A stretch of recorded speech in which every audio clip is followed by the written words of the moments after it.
Good afternoon and welcome to RS Media live interview with former Premier League referee Mark Halsey. So good afternoon, Mark. How are you doing?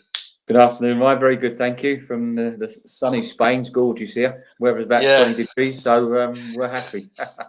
Yeah, well, you're lucky. So hopefully you're keeping safe and everything while we're in this global pandemic. Yeah, everything's fine here. I mean, it's awful what's going on with this pandemic, and everybody's got to stay safe and abide by the rules.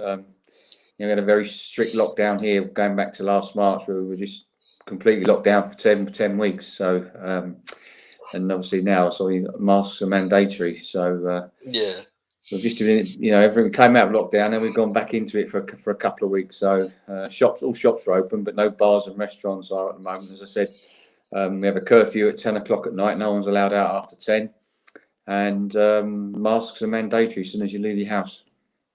Which is good. If you don't, you get a €600 fine. €600 fine. Yeah. Wow. Yeah. They don't mess about here, mate. They don't mess about here. That's pretty hefty. I mean, for a first offence as well. Well, yeah. Well, that's not like bucking someone in the Premier League or in the Football League, is it? So obviously you started refereeing professionally 99 back in the old Division 2. Was that right? Yeah. I obviously started at the lower league, at grassroots, and worked my way up from Sunday morning right up to the top. I obviously got promoted to the referees list on the Football League, the national list, in 1996. After being an assistant referee for 2 seasons, 1 season on the Football League and 1 season on the Premier League. They got rid of me quickly offline because I weren't too good at that. A lot of people say I'm not very good at refereeing, but I seem to have done okay. And promoted to the referees list 1996 of the national list, and then got promoted to the Premier League 99-2000 season. And obviously, I think 2001, that's when we went professional. So it was good. What was it like to referee your first ever game? What grassroots, professional level, or professional, like in the Football League. I remember my first ever game as a referee on the Football League. It was down at Brighton, the old Goldstone ground. It was very eventful. Got stuck on the M25 as everyone does these days, and it was the same back in 1996.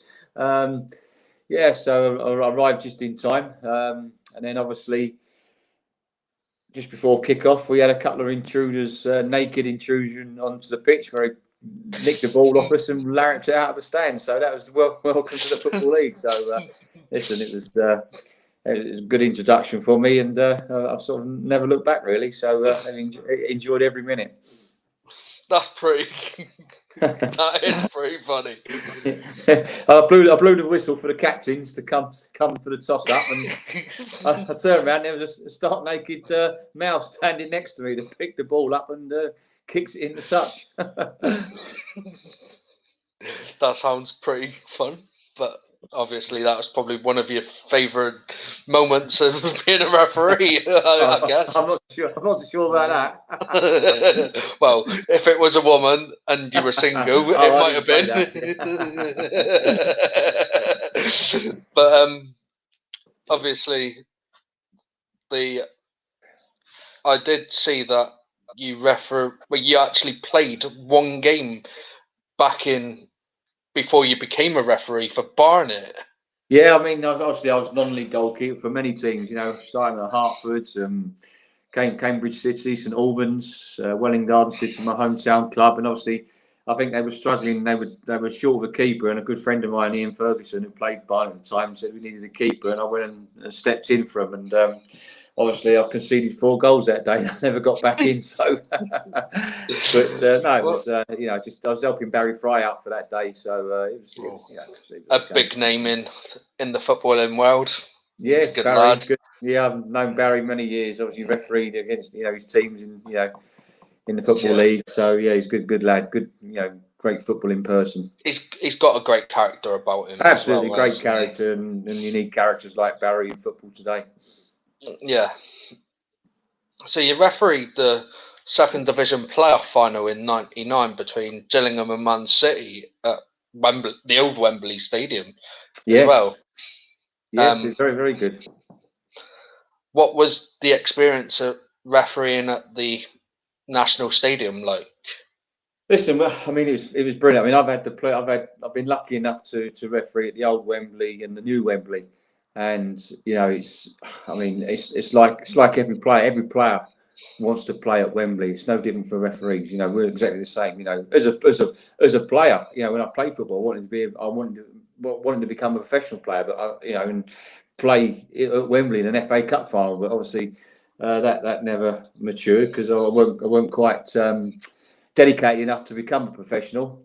So the next best thing was obviously being a referee, and I was lucky enough that I was perhaps good at what I'd done, and through my performances got the playoff final that year. And as I say, you walk up that old Wembley. I mean, the dressing rooms for the referee, you could swing a cat in. It was so tiny to fit 4 people in the dressing room. You wouldn't believe how big it was. It was just minute. Just squeezing past everybody just to get yourself changed. But no, when you sort of walk out that tunnel, you got a full house, and makes the hairs on the back of your neck stand up, and it was a fantastic feeling, and it just went so quick. You just got to savor the moment, savor when you start the game, and making sure you're ready for it. And at the end of the game, you savor the moment. You look around, you look at the crowd, and fantastic memory for me. Yeah, especially when it went to extra time as well, didn't it? That's right, extra time penalties. Yeah, I mean, I don't think they wanted it to end, but Gillingham fans weren't happy with me that day, but Man City fans were, because the added time, they got the 2 goals, went into extra time, and they won on penalties. So, but no, it was a thrilling afternoon, and it was a great game to referee. And obviously, you got added to the FIFA list in 2000, if that's right.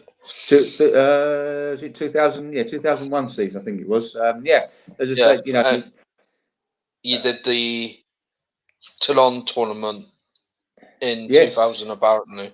Yeah, that was fantastic. I was out in Toulon for 4 weeks. That was a great experience out there. Lovely part of the world in France. Beautiful. The weather was fantastic, and as you start out, it was something that when you first start refereeing, you think you never even think about where you get to and the levels you get to, but as you progress and you think, oh, you've got a chance. And when I was asked, when they nominate me to be a FIFA referee and to represent my country in all over the world in refereeing football matches, it was fantastic. I've reached the top of my profession. I was one of the top 7 referees in England out of 35,000 referees. So yeah, it was fantastic, and I think it's downstairs actually. I could have.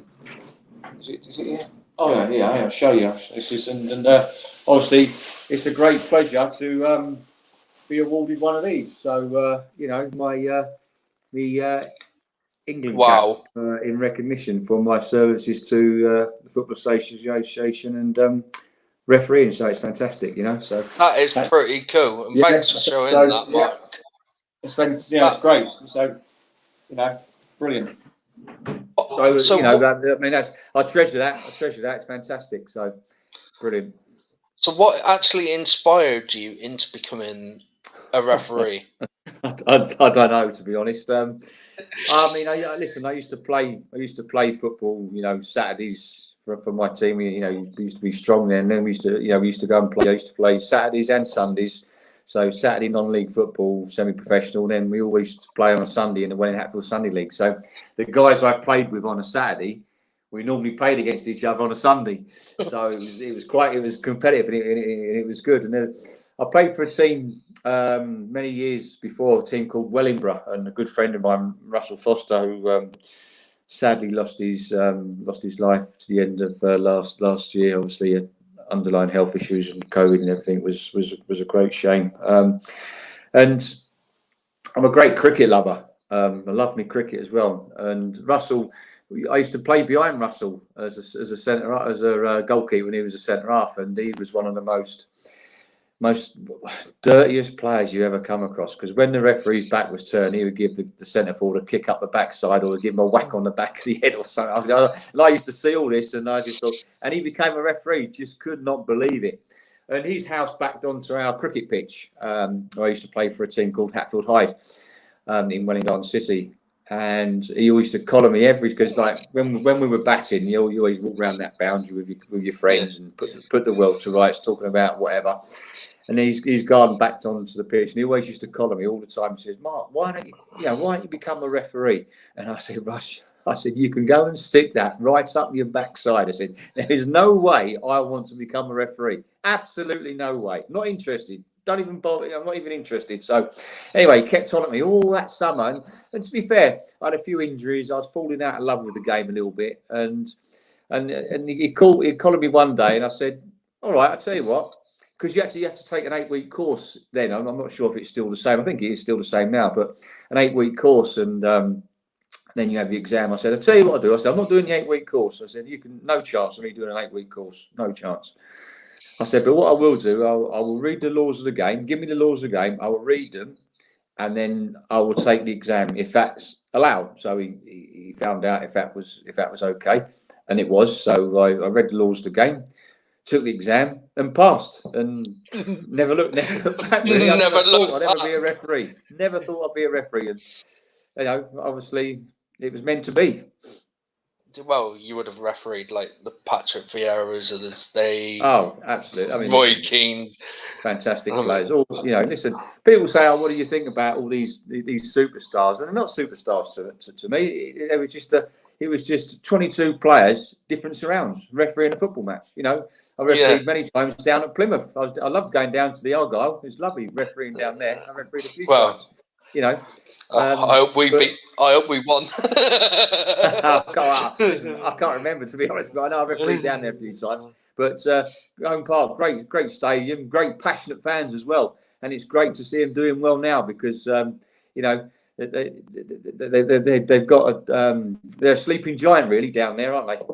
Yeah, we're the only city in England that's never hosted top flight football, which is a shame, but it's obviously, hopefully we can get there.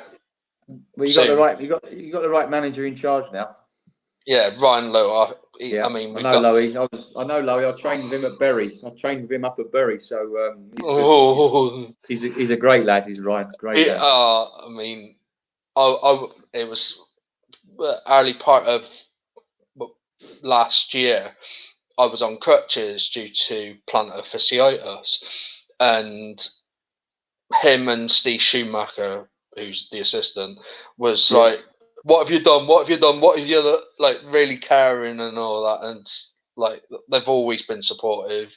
That's good. That's what it should be. And I mean, I do Zoom calls with Simon Hullett, who's our chairman, on a match day. We watch the match on our phones or tablets, laptops, and we're in the Zoom call cheering, just because we can't go to the game. No, that's right. Yeah. It's a shame. Well, let's hope one day that'll all stop soon, and we need, football needs fans. Fans are important. Fans are just as important as players, managers, coaches, or anybody else. They're important to the team, and that's why I think we're seeing it's like pre-season friendlies of games, aren't they? There's no atmosphere. There's no intensity, and the fans lift the players. So we need the fans back at football. They make the game, the fans. So let's hope that's not too far away. We got a question here from James Costley. Was it a regular occurrence you were told not to see things during matches, or was it just a one-time thing? No, absolutely not. Absolutely not. It was just a difference of an opinion on a game where I didn't feel it was an act of violent conduct. My management told me it was an act of violent conduct, and that was all what it was, and it all got taken all out of proportion. So that's the way it is. So no, that's that end of only ever once, and that's it. That's good. And Matt's just come in and said, Hey Mark, great to see you. You've pulled off a pretty great name here. Obviously, me saying that. One of my favourite refs in the Premier League era. So that's good for Matt Oh, there. thanks, Matty. Yeah, listen, it's for me. It's not about referees. It's about the game's about the players and the fans. And I was always a players referee. I liked the game as a player when I played the game. I always liked the game to flow. I always liked referees that let the game flow. When I played non-league football, they were far between. But for me, I always went out there and it's, as I say, letting the game flow, let the players enjoy, have that banter, have that engagement with the players. It's so important. And yeah, listen, I do miss it now. I'd love to be back. I still reckon I could go back and referee now, but obviously my fitness isn't what it used to be, especially when I had my illness. So, but yeah, thanks, Matt. I just love refereeing football matches. I love football. I'm a football fan. I'm a big QPR fan, and great to see us beat Brentford the other night. Win 2-1. We needed the points. We need to climb that league because we don't want to be playing Plymouth next season in League One, do we? So we need to stay up in that. Stay up in that championship. Well, and to be honest, Brentford are flying as well, aren't they? So you got to give them. They are flying. I didn't expect us to win that. I have to say. Didn't expect us to win that, but great result for Mark and the boys. And since Charlie Austin come back, we seem to have lifted the club and. Long may it continue. Well, Matt's get us up where we belong. Get us up where we belong in that Premier League. Yeah. I'd like to know what Mark thinks of the decisions given against us in recent times. Will's penalty on Sunday when we were denied an identical one, the pens not given and goals ruled out against Villa, as well as that absolutely atrocity in our 9-0 defeat at Old Trafford. Not the red card in the one in the first minute that was totally justified. Oh, thanks. Yeah, listen. I've spoken about this. I think the Matty Cash handball for Aston Villa. I mean, listen, look. I thought it was handball. I really did. Listen, it has to be a deliberate law 12 handling the ball has to be a deliberate act. Now, if the law does say if it comes off any part of your body onto your arm, then it won't be classed as a deliberate act. But if it comes, it's still the law's a bit of an ass because then it says if it does come off any part of your body, your foot, your knee, your thigh, your body, and your arm is high and your arm's in an unnatural position, and you're making your body bigger, wider, then that can be a deliberate act. So for me, with Matty Cash, I think he knew exactly what he was doing. Although it was a minute touch off his thigh, he deliberately moved his arm towards the ball. He knew exactly what he was doing, and I was very surprised that was not given as a penalty because I think that was, if he hadn't moved his arm, then I would have said no, that's not a handball. But he did, in my opinion, he deliberately moved his arm towards the ball. Listen, with the Martial, obviously the offside against Villa. Listen, for me, when it takes that long looking to see if it's offside, then a goal has to be given. We know factually, offside is factual. And what we have to say about that is they have been consistent. VAR has been consistent with disallowing those sort of situations this season. Doesn't make it right because we know technology is not 100% from when the moment the ball's kicked to the moment he starts moving. Because what you've got to remember, being in an offside position is not an offence in itself. So I think there'll be things. I think next season we might see some slight changes in the law. I understand that Arsene Wenger and Kleiner are looking at ways that any part of your body that's onside, then you won't be offside.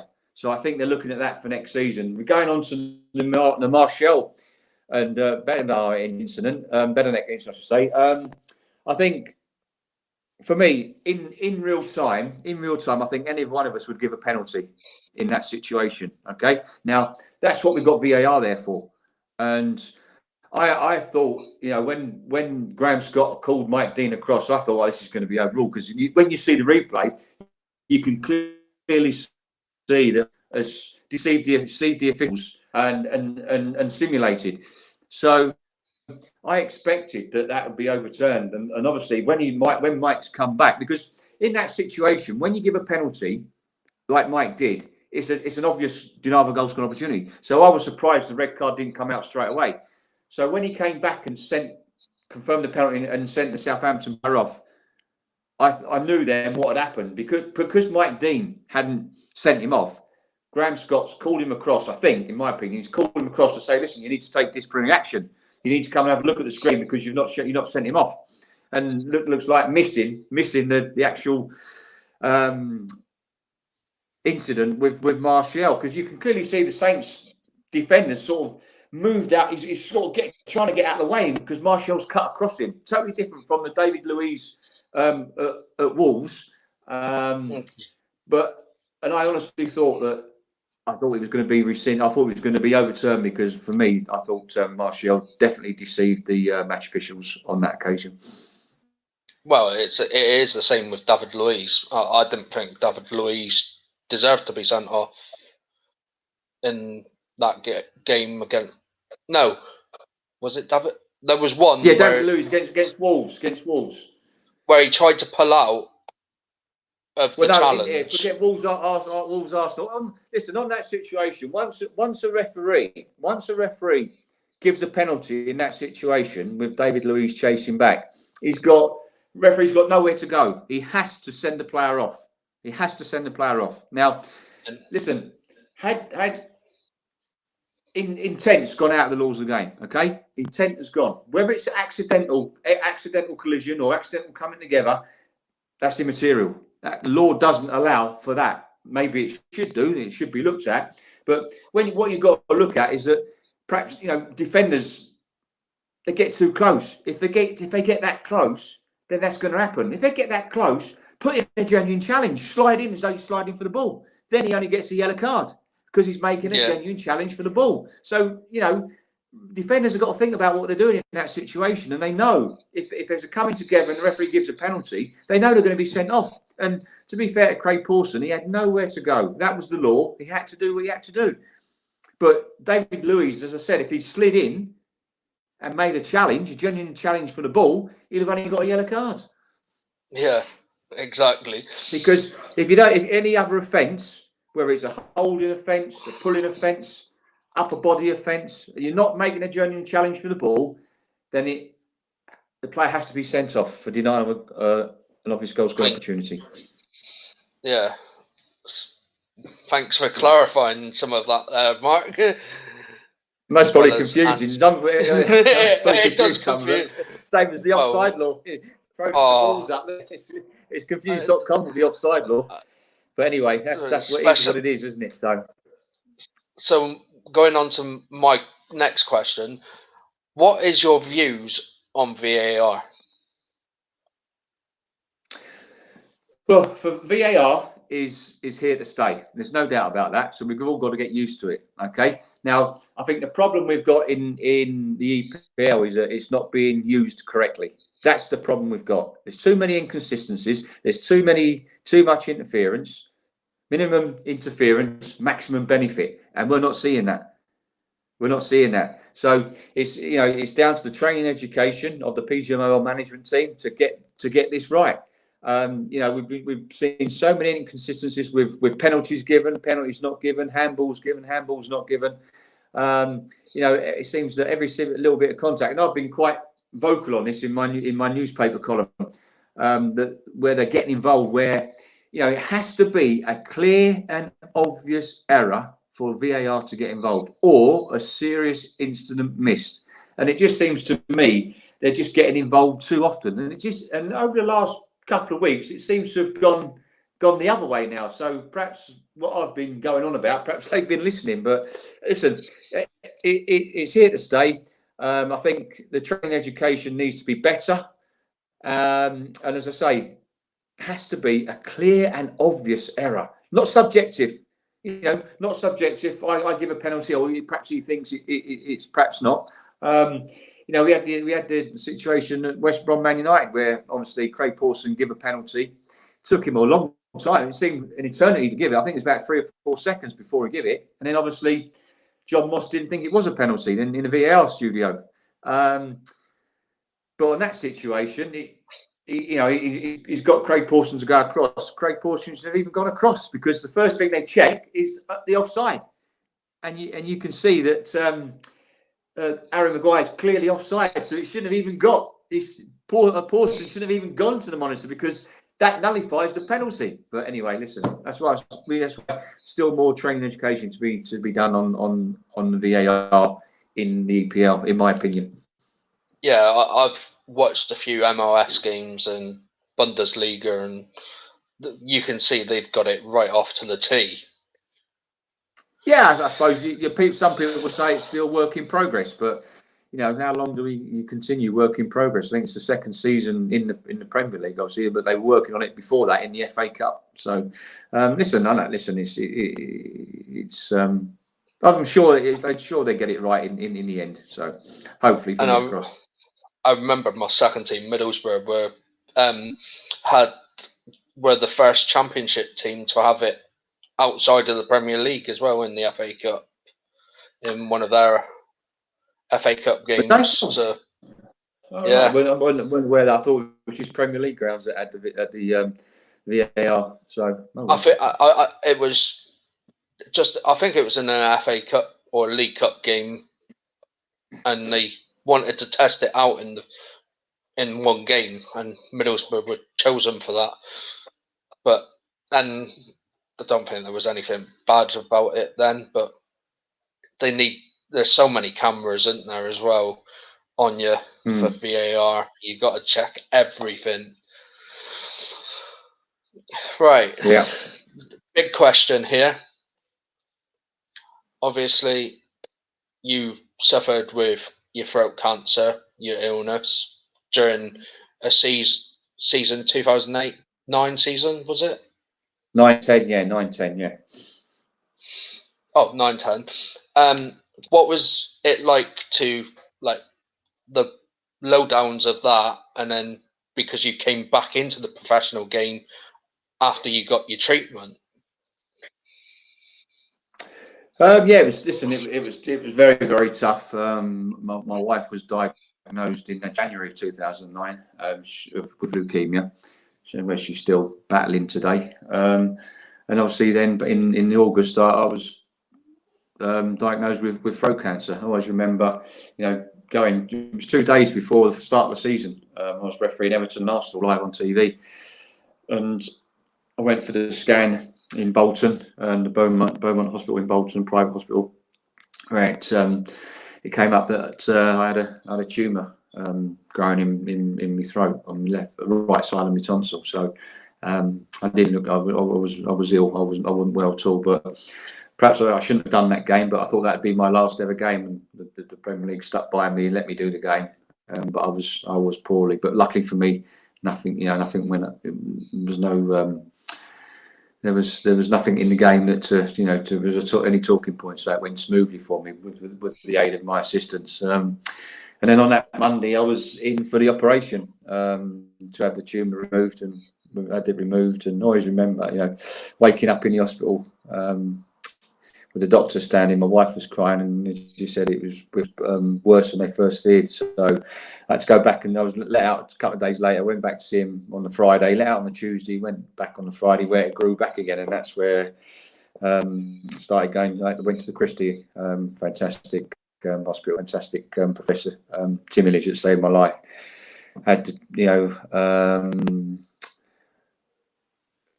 treatment. I obviously the chemotherapy, radiotherapy, went on for quite some time. So it really did, really affected me big time.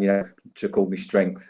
So it was very difficult times for myself and my wife, because obviously we had a young daughter at the same time. So, when both of you are battling cancer and you've got a young daughter, it's difficult, isn't it? So, but listen, it was very, very, very, very, very tough times, and had great support from family and friends. Everybody in football was superb. So so luckily for me, it was tough. It was very tough, but I'm still here now, so I'm still Yeah. in remission. So keep me fingers crossed. I think I found it.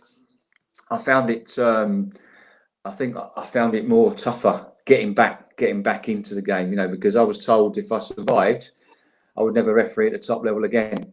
And I thought that was my inspiration, because there have been many tears between me and the family. So I think that was my inspiration, to see if I can, let everybody, nice professor, that I was going to prove you wrong. But I did, but it took its toll on me. I have to say, it took its toll on myself and my family. And yeah, I was lucky enough. I mean, there were some things that I'll never forget when I came back, and certain football clubs were brilliant, especially Everton were superb with me when I refereed the friendly. But it gave me another. I got back to fitness. I think I'd done another 3 seasons, and then obviously my body just when it's time to quit. To me. When it's time, and all the drugs and everything that was pumped into me, the poison and the chemo and the radio, and the body just said, Mark, no more. We can't take this fitness regime, because obviously you've got to be fairly fit to referee in the Premier League, and as you know, any league really. For me, League One and League Two is just as important as the Premier League. So whenever I refereed in those leagues, I treated them exactly the same. I loved going down to League One and Two and refereeing. I think one of my first comeback games was at Rotherham and Port Vale it was, and but I remember Ronnie Moore leaving a nice letter in my dressing room was super.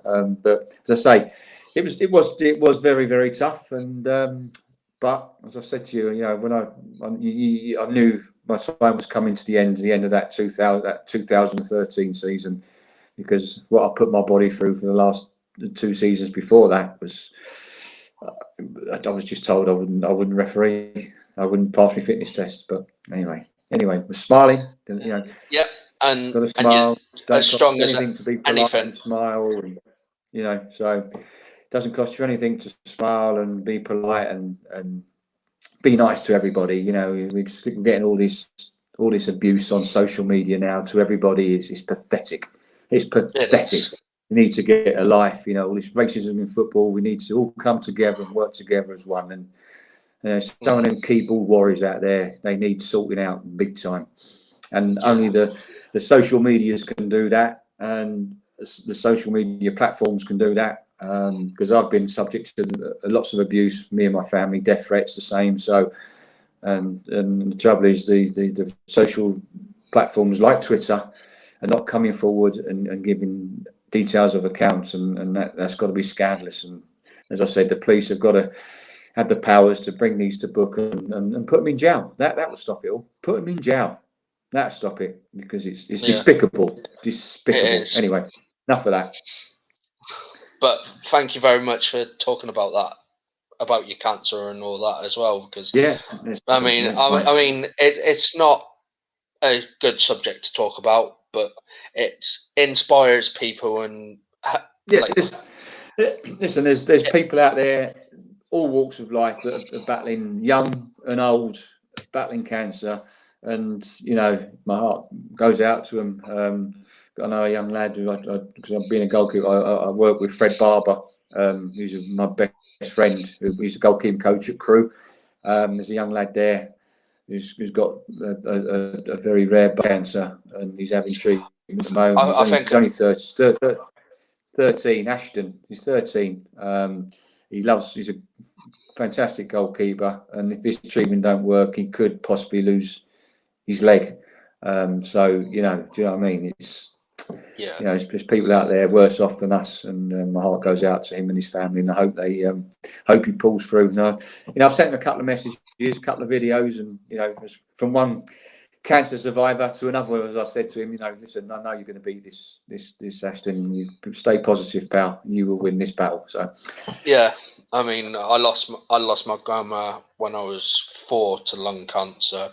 My granddad fought it back 10, 11 years ago, and there's so many people that can beat it, but Oh, absolutely. If you stay strong. As I say, yeah, stay strong and positive. But I mean, unfortunately, at the present, it seems that the COVID's taken over, and listen, there's people dying all over the world with this wretched COVID, and I just hope that the cancer treatments don't take a backward step, backward seat, so that they need to be treated. They need the treatment to carry on. So, but listen, it's I mean, for the I'm one of the lucky ones. I mean, obviously him up there decided it wasn't my time to go, so I was lucky, and obviously with my wife as well. So we've both been lucky. So, but my heart goes out to everybody and those that are fighting this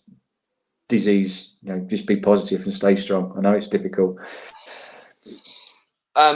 Obviously, you managed to referee a League Cup final in 2008 as well, between Tottenham and Chelsea, which was Tottenham's last trophy as well for now. Until I would imagine Jose wouldn't mind me refereeing again in the next cup final, because I see Tottenham Man City. Yeah, what was it like to referee a big cup final? Because you've done the Community Shield as well.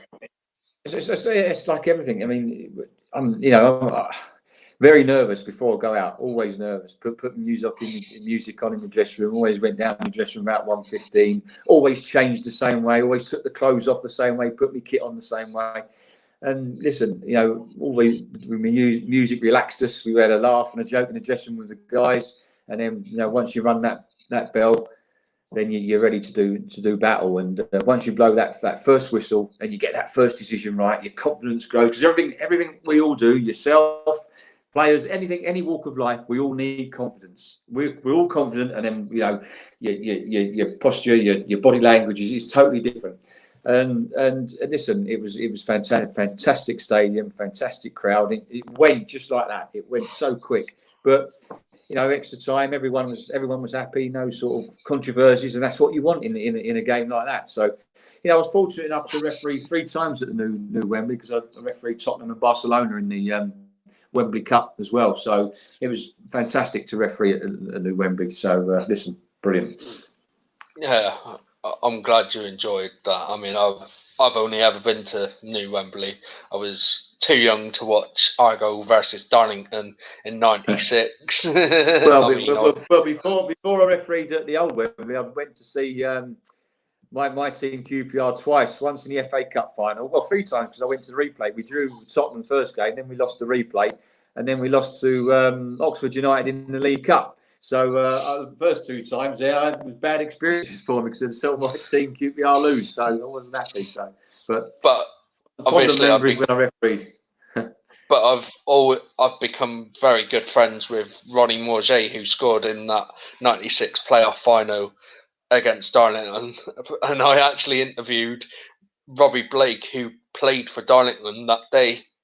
Who you would have refereed Blakey. A few times. Refereed Blakey a few times, yeah. I've literally sent this to him on WhatsApp. Sent a few choice words to each other as well. Oh, he's a good lad, and I mean, good lad. And he's a character. I mean, I sent this to him over on WhatsApp, because he said, anyone that you get on that would know me, send them my way, just so I can watch it back or whatever, because this goes out on Twitter, YouTube, Twitch. It goes out on Facebook as well. So he'll be watching somewhere. So later, probably. I'm Blake, you're right, son. But I interviewed Anthony Lee, who was on the books of Middlesbrough as well, back in the my nephew's a professional at Barnsley. He's at Barnsley, George Miller. So I think ex Middlesbrough as well. Yes, yeah. He's Middlesbrough sold him to Barnsley. Weren't he at Bury as well on loan? That's where he started his career. He was started up. He had a trial for Bury as a 13-year-old, prolific goal scorer for Bolton Lads Club. Around the leagues there, and got picked up. Bolton got him first, but Bolton let him go. Bury picked him up, and he never looked back. That's where he started his professional career at Bury, and it's great shame what's happened to Bury Football Club. Should never have happened to Bury. Absolutely scandalous what happened. But listen, hopefully, they're back up and running. Hopefully we can see them back up in the Football League before long, like we saw with Accrington, and there's many teams that have gone out of the league and looking to get back in. We've got a team down that side, that end of the woods, neck of the woods with you, Torquay United. Hopefully they're top of the National League, and then National League, Well, I hope so, because I really love Gary Johnson. He's a right character. He's a good lad.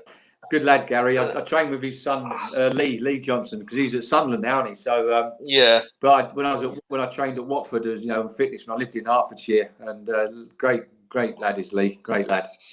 No, I mean, I've met both of them, and they've always been really supportive to fans and all that, which is good, because if there's no fans, you ain't getting support.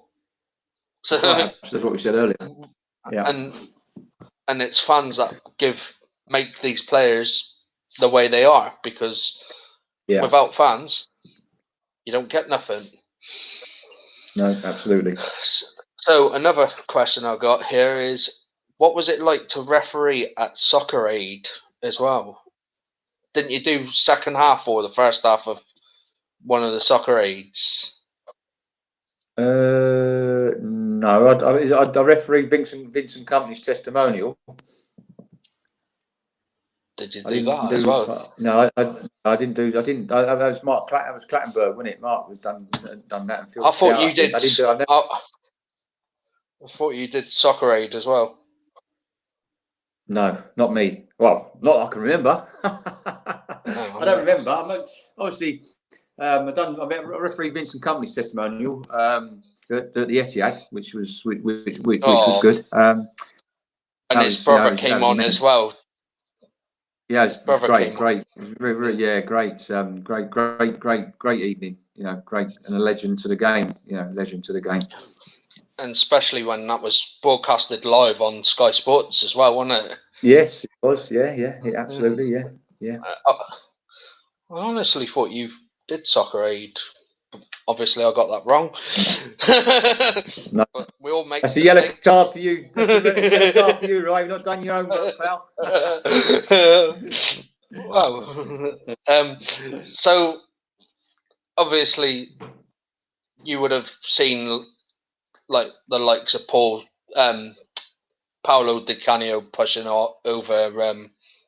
Who was it? I can't even think who it was now. Paul Alcock. Paul Alcock, the late Paul Alcock. The late Paul Alcock unfortunately lost his battle with cancer. So great shame. I mean, you would have seen things like that. What was your views on what was your views on that? Because that was 98, wasn't it? Yeah, it was. I mean, listen, it's one of those things that I think Paolo Di Canio would regret. For his playing days doing something like that. Listen, I suppose he didn't push him that hard, but when you're going backwards and you lose your balance, you do go down. And it most probably did look like he went down theatrically, but listen, Paul Alcock didn't ask for that, and it should never have happened. And Di Canio quite rightly got what he deserved. So yeah. So who's your best friends in the professional game referees wise? Well, my best. I mean, listen now. I mean, my best friends. Or who you were closest to? I suppose.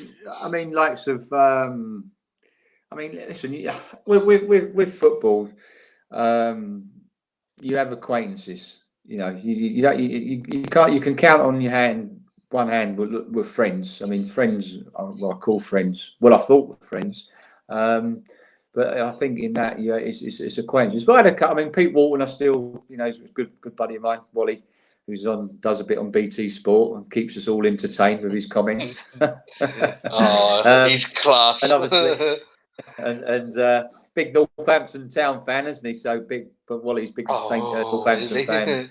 Yeah, he's Northampton. Yeah, big Northampton. Well, he ain't going to be happy at the moment, is he? Very good friends with Alan Wiley when I was on the list, but obviously Alan still works for PGML. I don't work for PGML, so they don't really talk to me whether they're allowed to or not. I don't know. We don't really keep in touch, so only the odd text here and there. But listen, I had some good friends with, obviously not on the list anymore, with Steve Bennett and Barry Knight, all good lads. We all got on all okay when we were on the list. So it's, as you say, your work colleagues, you work together, so you support each other.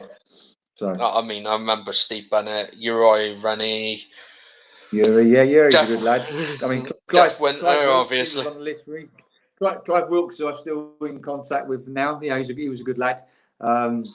Myself, Alan Wiley, Pete Walton, Lee Mason. We used to go away every January. Used to go away for 4 or 5 days. A little bit of golfing. When the international scene or his FA Cup. When we didn't have games, we used to jump on the plane and come out to Spain and have a few 4 or 5 days out here before we flew back and ready for the Premier League. So, but no, listen, I've got a lot to. Obviously Webby as well. Obviously Webby's working out in the States. He's a good friend of mine. Still in contact with Webby. No, listen, I had a great career and got every right to thank the Premier League and the PGML for giving me that opportunity to be a full-time referee. So. And Mark Clattenburg as well went out to Saudi Arabia. Yeah, he's a good lad. Yeah, he's good. Yeah, he's a friend of mine. He's out working for in control of the Greek referees at the moment. So hopefully he's got his work cut out there. But hopefully he's doing okay. So. Well, he wouldn't have sent off Harry Maguire, would he, in Greece for that incident? Well, yeah. We don't know what.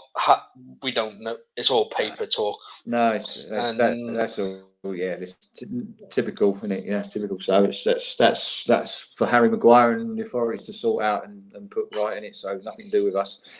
Yeah, and we should keep our mouth shut because we ain't gonna know the truth. The only person that's going to know the truth is Harry Maguire and the people around him.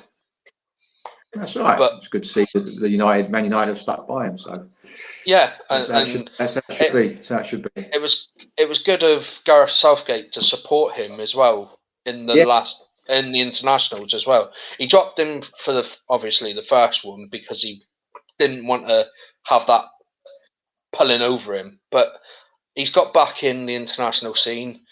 I mean, I met him when he was at Leicester, the first in a pre-season friendly against Borussia and Mönchengladbach, and he was nice as pie. So, in my opinion, I don't think he did too much. Unfortunately, the way of the world is, when things are not going for you, and you need that little bit of love and support and an arm around you. That doesn't seem to happen. Everyone wants to put the knives in you, whoever it may be, any walk of life.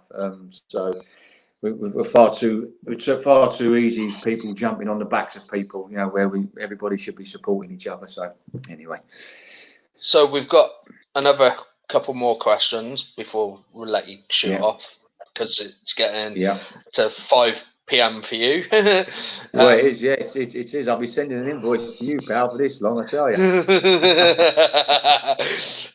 So, what was your favourite game that you ever refereed?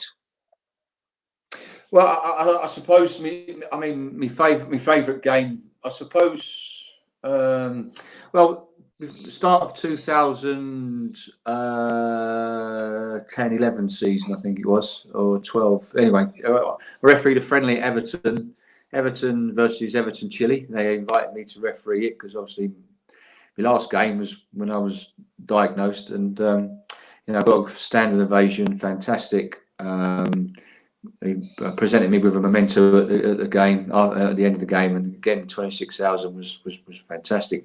Little girl Lucy was a toffee girl, throwing sweets into the crowd. She loved it, and I think my wife joined in as well, so she loved it as well. But if I look back if I look back at me, you know, I refereed many big games, many derbies, and they're all, every game's a big game to me. As I said, whether it be League One, League Two, or wherever, Championship, Premier League, they're all the same. I think the game that I should never have been referee, I was told I'd never referee again at the top, and that was when I came back and refereed.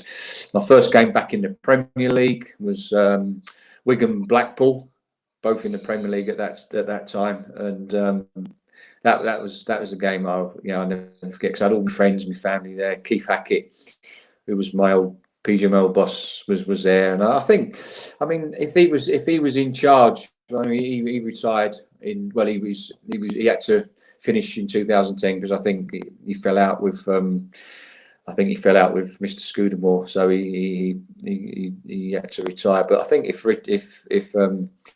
Keith was still in control, I think things might have been a bit different. But listen, but as I say, he was there, and it was great to have all my family and friends there on that game. So it was just brilliant to be involved in the Premier League again. Did you ever referee QPR in pre-season friendlies? Because obviously you can't referee them in the professional games, can you? No, because of my family was from Shepherd's Bush. I mean, I moved out to Garden City, so I think I was appointed to referee. I mean, back in 1996, 7. So it wasn't so predominantly about who you supported. It wasn't until you later on in the 2000s it started getting that way. I refereed them once, and I just wanted to be at Loftus Road. I just wanted to referee at Loftus Road, and listen, once you cross that white line, it's two teams, and you have assessors there. So I done it once, and after that, I didn't do it anymore. I didn't do it again. So because obviously it wasn't fair as my team, but if I just wanted to referee at Loftus Road. I think they actually had they lost 1-0 in the FA Cup to Huddersfield. Oops. Oh well. Crap happens. Yeah, that's it. Yeah, that was it. This is another. I declared it after that. I declared, after from them, I think that sort of 2000, that era 2000, then you had to start declaring who you supported. Another message from Matt again. This is a wonderful listen. Great job, Ryan and Mark. One more question from me. No promises. What does Mark and you, Ryan, think should be punishment for racism, homophobia, or any discrimination shown at football? I've heard calls for a lifetime ban, but I'm not sure I see the logic in that. Where's the motivation to be better? I can admit that in my teenage years I was a total full of anger and said some vile things, but I changed, and I think anyone can. Well, listen, we've all in our lifetime made mistakes throughout our life. We all have, everyone has. And if anyone says to you they haven't, then they'd be lying. And it's good that Matt, opens up and he's he said made mistakes. Of his ways, and he's changed. But I think this day and age, it gets all we keep hearing is personalities and even non-personalities being beat up in the streets because they're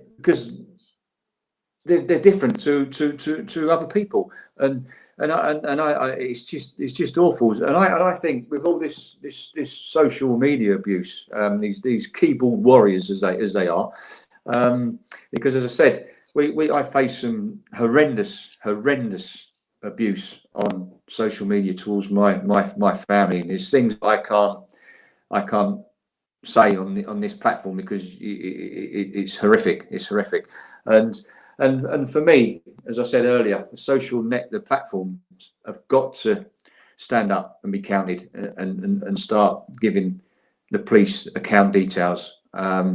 And as I say, if the police catch them, then I think there's only one thing they can do, or they should be doing, is to stop this, and that's a prison sentence. It has to. We've got to stop this. We've got to stop. You know, with everything that's going on at present with this pandemic, you know, there's people losing their lives every single day. You know, every single day from the pandemic, and then we have all the knife crime that's going on, all the other crime that's going on. We need to be strong. We need to be tougher, and the government need to address this straight away. Yeah, definitely. And I thank Matt for actually admitting that. I mean, he's a good Saints lad. No, it's good. You know, it's good. You know, it's nice that he's admitted his errors. He's made mistakes in the past. You know, everybody in life deserves a second chance. You know, everybody deserves a second chance, and you have to make sure when you do get that second chance that you take it, and you know, you make amends. Yeah, definitely. I think that'll be enough questions here. So thank you very much, Mark, for taking time out of your sunny Spain afternoon. And thank you very much. You're welcome, mate. You're welcome. I just hope everybody out there, please stay safe and please abide by the rules, because you know, some of the things that we've seen, you know, on the television with the news is just, you know, it's horrendous with this COVID, and please stay safe and listen to what please stick to the rules. Yeah, and thank you very much, Mark, and see you again soon. Take care. All the best.